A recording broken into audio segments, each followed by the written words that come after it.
تلنگانہ کے اقلیتوں کی آواز سید سلیم پاشا۔ سید سلیم پاشا کا شمار تلنگانہ کے ممتاز طلباء کارکنوں میں ہوتا ہے۔ وہ پہلے مسلم طالب علم ہیں جو بھونگیر ڈسٹرکٹ کے ویلیگونڈا منڈل مرکز سے عثمانیہ یونیورسٹی آئے۔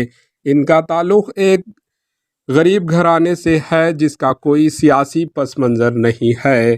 خصوصی تلنگانہ تحریک کی طرف راغب ہو کر انہوں نے ریاست کے حصول کے مقصد کے ساتھ درمیانی مرحلے سے تحریک میں قدم رکھا۔ سال 2009 میں عثمانیہ یونیورسٹی کے مرکز میں منعقدہ تلنگانہ تحریک میں وہ سب سے آگے رہے۔ بچپن سے ہی سیکولر جذبات کو ابھارتے ہوئے وہ کئی عوامی تحریکوں میں شامل ہو گئے۔ وہ ایک طالب علم کارکن تھے جو BRS حکومت کے خلاف مسلسل نعرے لگا رہے تھے، جس نے تلنگانہ کی تشکیل کے بعد تحریک کی امنگوں کو کچل دیا تھا۔ پچھلے 10 سالوں میں وہ ایک بے باک کارکن رہے جنہوں نے اسٹوڈنٹ، بے روزگاری، ان ایمپلائمنٹس اور اقلیتوں بالخصوص مسلمانوں کے مسائل پر اپنی تند و تیز باتوں سے BRS حکومت کو عوامی میدان میں خشک کر دیا تھا۔ BRS حکومت کی طرف سے دائر کئی غیر قانونی مقدمات کا انہوں نے سامنا کیا۔ تلنگانہ مسلم JSC کے کنوینر کی حیثیت سے وہ ایک چمکتا ہوا ستارہ تھے، جنہوں نے BRS حکومت میں مسلمانوں کے ساتھ ہونے والی ناانصافیوں، بے قاعدگیوں کے خلاف مسلسل اپنی آواز بلند کی۔ مرکز میں BJP حکومت کے ذریعے لائے گئے غیر آئینی قوانین، CAA سٹیزن امینڈمنٹ ایکٹ اور NRC قوانین کے خلاف ریاست میں اسٹوڈنٹس کی تحریک میں بڑھ چڑھ کر آگے رہے۔ تحریک میں طلباء اور نوجوانوں نے بھرپور شرکت کی۔ تلنگانہ اسمبلی الیکشن سے 6 ماہ قبل انہوں نے مسلم عالمیہ مسلم ڈکلریشن جاری کیا اور مسلمانوں کو اپنی سیاسی، معاشی، سماجی اور تعلیمی حقوق کے استعمال کے لیے متحرک کرنے کی ذمہ داری اپنی کندھوں پر لے لی۔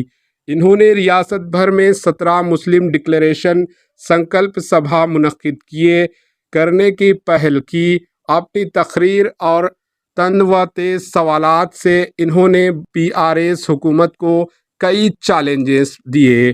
مسلمانوں کے حقوق کے لیے پھرتے رہے۔ سلیم پاشا کی قیادت میں مسلم JSC کے ابھرتے ہوئے نوجوان جدوجہد کی وجہ سے مسلمان BRS حکومت سے دور ہوتے رہے۔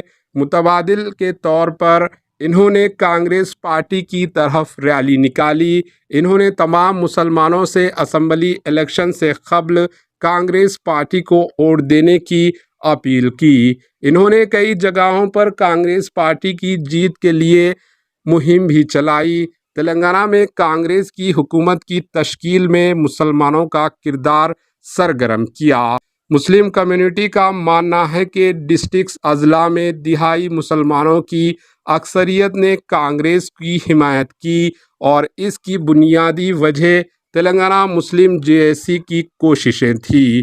مسلم کمیونٹی کو امید ہے کہ مسلم JSC کے کنوینر سید سلیم پاشا، جنہوں نے کانگریس حکومت کی تشکیل میں فعال طور پر کام کیا، اور دیگر قائدین کو حکومت میں حصہ دیا جائے گا۔ تلنگانہ کی مسلم کمیونٹی ریاستی اور ضلعی سطح پر نامزد عہدوں پر مسلم JSC قائدین کو موقف فراہم کرنے کی امید رکھتی ہے۔ Bureau report, AHN news. AHN news کو لائک کریں، شیئر کریں اور سبسکرائب کرنا نہ بھولیں۔